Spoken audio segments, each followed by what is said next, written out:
I think that I look at like the 5 love languages, and anybody who's read that book talks about everybody has a different love language, speaks a different love language, and gives a different love language. So like mine may be words of affirmation and physical touch, but I may be the type of person that gives love through acts of service.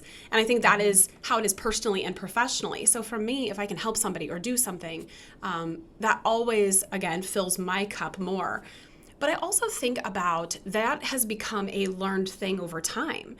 Because I don't know if you guys are like this, but I feel like I come from a generation after generation after generation of people who think that you get points. You don't get this badge of honor by saying, oh, I'm a martyr, and I'm just going to sit back and I won't take care of myself, but yet I'm going to be resentful and I'm going to be mad when you take care of yourself, or I'm going to judge you when you take care of yourself. They're proud to say, I never do anything for myself. Right. Yeah. That makes me sad for that person. I don't admire that. I pity it. I agree. But we learn that specifically from our mothers a lot of times. It really is.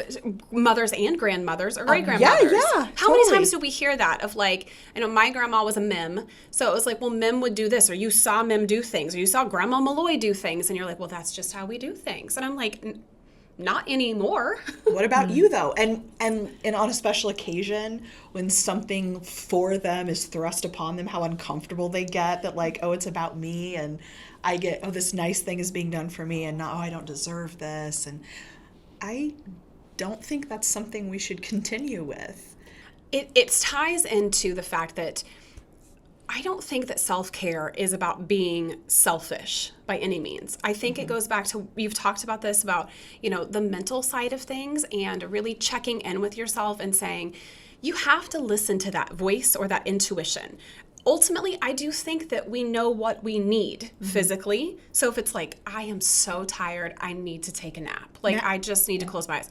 Like, that is how some people are. I joke, my sister, you're this way. You guys nap all the time. A nap is self-care for me. And that's what she said. Maybe it's because she knows if she doesn't, she's going to get a headache or she's going to get a migraine. And you just need a reset. Yes, and I don't do caffeine.